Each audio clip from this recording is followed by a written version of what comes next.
সমন্বয়ক যারা আছেন এই বৈষম্য বিরোধী ছাত্র আন্দোলনের, এরা লাইভ করে বিশ্ববিদ্যালয়ের বিভিন্ন জায়গা থেকে ছাত্র জনতাকে সচিবালয়ের দিকে আসতে বলেছে। প্রশ্ন হচ্ছে, এটা তো একটা রাষ্ট্রীয় ব্যাপার, এটা একটা সরকারের সমস্যা, সংকট। সেখানে স্টুডেন্টরা এবং ছাত্র জনতা কেন আসবে? এটা তো মব জাস্টিসের সময় না। আমার ফোর্স কোথায়? আমার পুলিশ কোথায়? এপিবিএন কোথায়? র্যাব কোথায়? সোয়াত কোথায়? সিআরটি কোথায়? আর্মড ফোর্সেস কোথায় যাদেরকে ডিপ্লয় করা হয়েছে? প্রত্যেকটা ফোর্স কোথায়? তাহলে এটা দিয়ে বোঝা যাচ্ছে যে এই অন্তর্বর্তীকালীন সরকারের, বিশেষ করে স্বরাষ্ট্র মন্ত্রণালয়ের এই ফোর্সের উপরে কোনো নিয়ন্ত্রণ নাই, কোনো কমান্ড সিস্টেম ডেভেলপ করে নাই।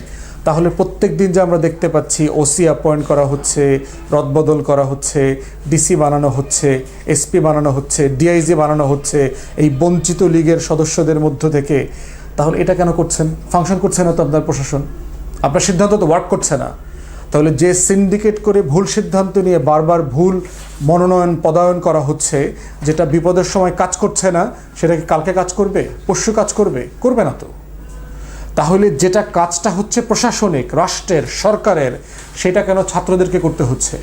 অতএব আমাদেরকে মাথায় রাখতে হবে যে হ্যাঁ, অফকোর্স ইটস এন অন্তর্বর্তীকালীন সরকার, গণ অভ্যুত্থানের মধ্য দিয়ে সরকার আসছে, কিন্তু মব জাস্টিস দিয়ে অন্তর্বর্তীকালীন সরকার যদি মনে করে যে আমি রাষ্ট্র চালাবো, you are living in a cuckooland and you must not allow to do that. কারণ হচ্ছে রাষ্ট্রইভাবে চলতে পারবে না। ফেসবুক লাইভ হবে, 10,000 লোক নেমে আসবে, এরপর আনসার পিটাবে।